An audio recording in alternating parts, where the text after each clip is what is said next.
All right, y'all, what's going on? It's Combo Breaker 99. I'm back with another post-fight analysis video for the main event this past Saturday, UFC 277, Julianna Pena versus Amanda Nunes 2.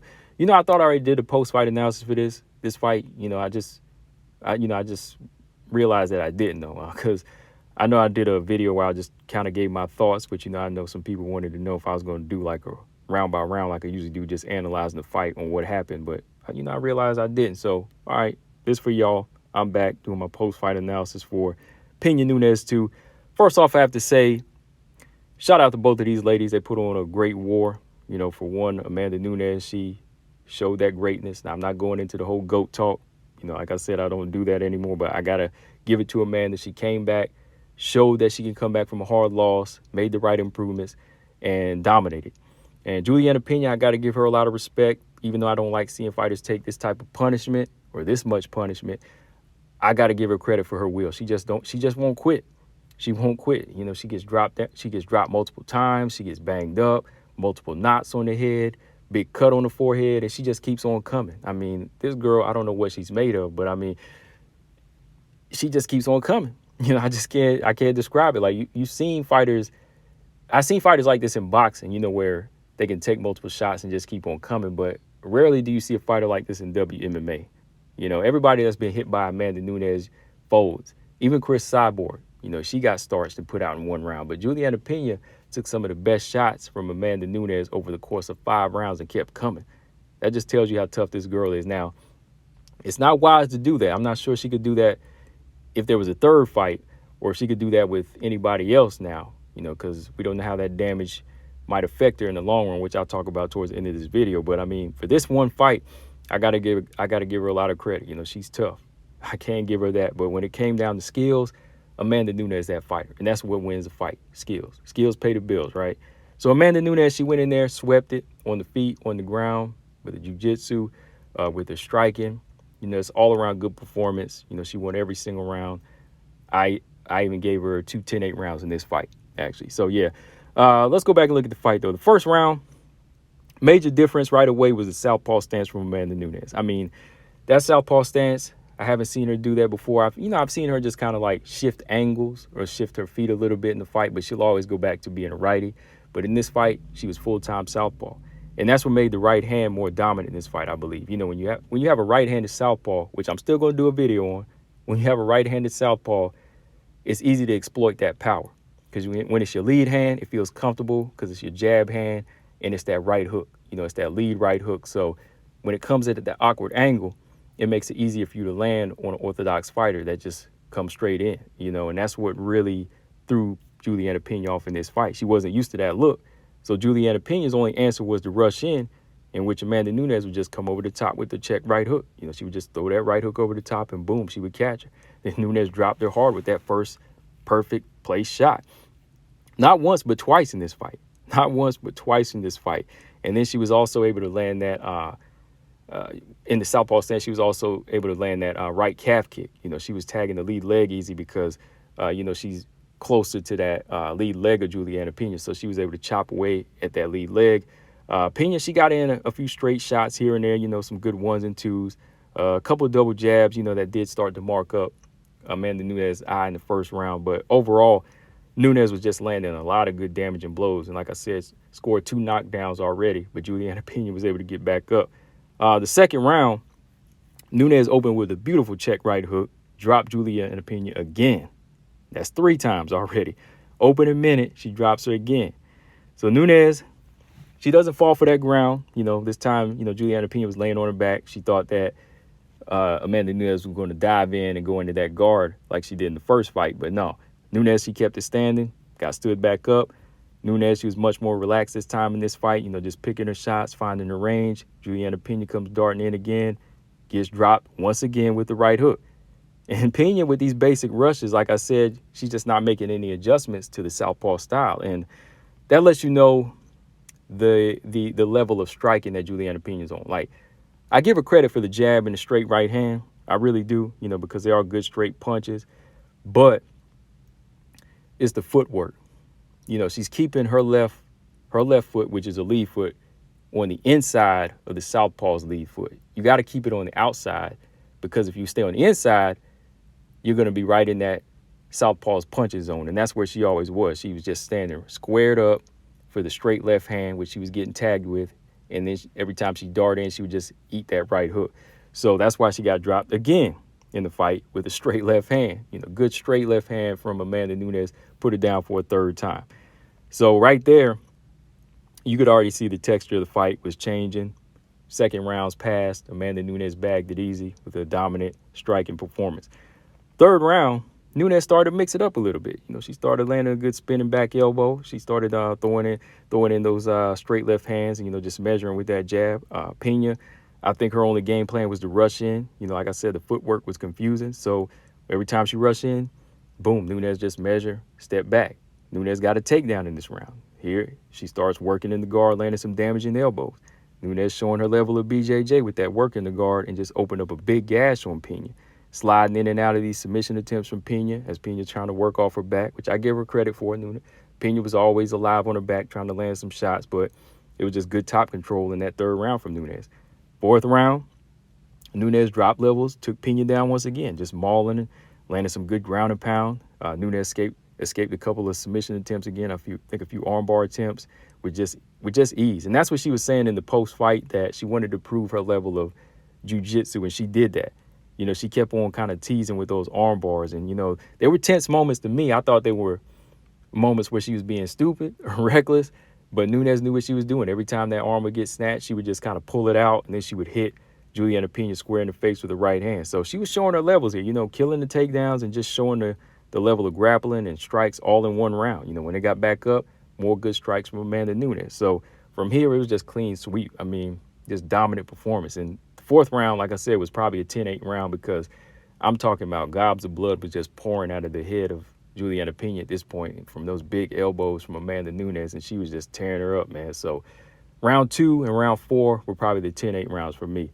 Last round, Pena never stopped coming. She kept on trying. She kept trying with that left hook. She landed a few times every now and then, but Nunes once again takes her down. Pena tried to get another submission. She tried to, climb that guard and get another armbar attempt. Nunes flies right out, just goes back to putting in more work. Then Nunes transitions to side control. And in side control, that weight and that power was just too much for Pena. She was just getting overwhelmed. Pena was bleeding about an ounce again, So Nunes just going from crucifix to rear naked choke, just trying stuff out. It's just like she didn't really want to submit her. She was just showing her on the ground, like, if I want to get you here in the crucifix, I can. If I want to get you in the back, I can. If I want to get you in the arm bar, I can. She was just sliding in and out. I think it was a mixture of that, but also the blood, because the blood was just pouring out. A lot of blood, a lot of sweat. So it really made submission attempts for both fighters really slippery here. Nobody was really going to get anything done. But another thing I want to point out, too, I think it was back in round 2 or 3. There was something that Pena had adjusted to, but I don't think she picked up on it. And it was the right hand, left hook combination. When she would throw that right hand and left hook on Amanda Nunes a couple times, whenever she would kind of rush in and back her up, when Amanda would back straight up, she would land that right hand, left hook. It was just like a few times in the second or third round. And she didn't really pick up on it. Like, she didn't capitalize on that. And that's a good combination for a southpaw. Southpaws, you can hit them straight down the pipe with the right hand.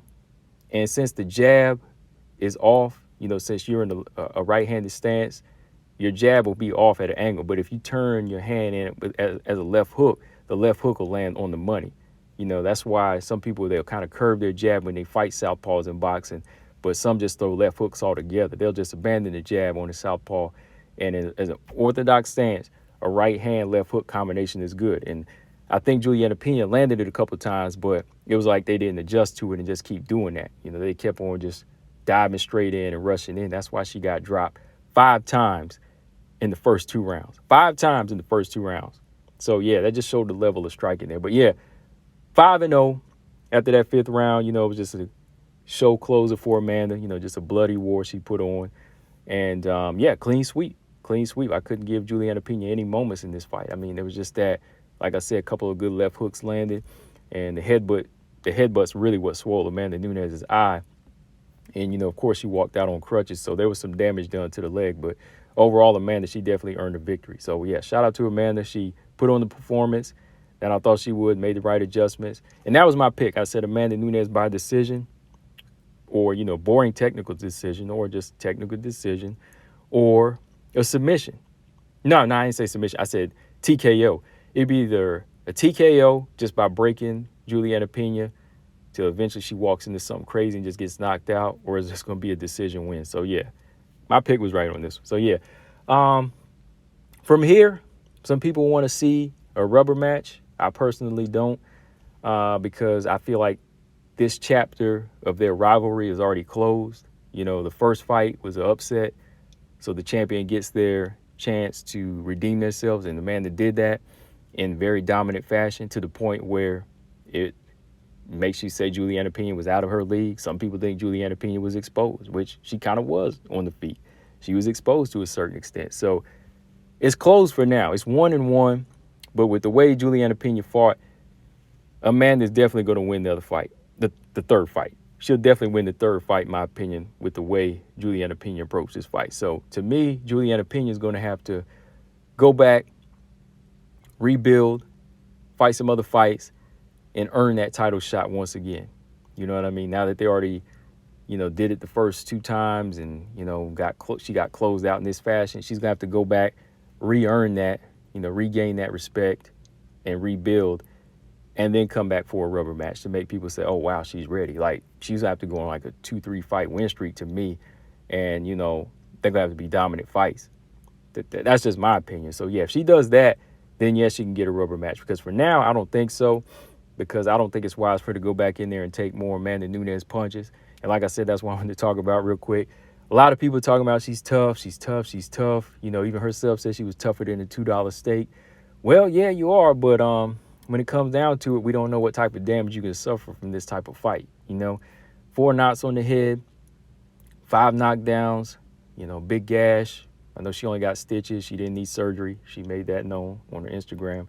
No surgery, but the damage she taking, you know what I mean? Like that damage she took in this fight. Who knows, like, the long-term damage you could get from taking bricks like this from Amanda Nunes. We already seen what it did to Kat Zingano and some of these other fighters. So for me, it's like, go back, adjust your style. You already proven you have the heart. Become a little bit more defensive oriented, because the older you get, your body can't take shots like this. The older you get, you're gonna be open to more damage like that. So I think you got to be more defensive minded. The more shots you take, the more your chin wears down, your reflexes go, the more damage to your brain. So I think, not Amanda, but Julianna Pena, she's already proven that she's got the heart. She's already proven that many a time. We know she's tough, but how about fighting a little bit smarter next time around? That's why I say there's no need for a rubber match right now. Just go back and change up your style and do something a little different.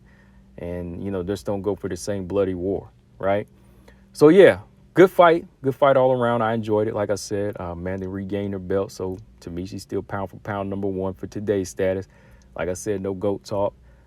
Next up, maybe Ketlen Vieira would be a good fight for her. Ketlen's made it known she wants to fight now. So, that'd be a good fight to make in Brazil. That's the only other bantamweight I can really see that's active that is credible for a title shot. For Julianna Pena, maybe fight the winner of Macy Chiasson and Irene Aldana, right? That'd be a good fight. Or Holly Holm, if Holly Holm ever comes back. Why not, right? So, yeah. But, yeah, that's all I got on this, guys. Like I said, I just want to go back for y'all and just do a round by round and kind of give you my take on each round technically, like I usually do. But, yeah, I'll be back with another one, guys, and this will be on the next podcast episode for those of y'all on my other platforms that want to hear it.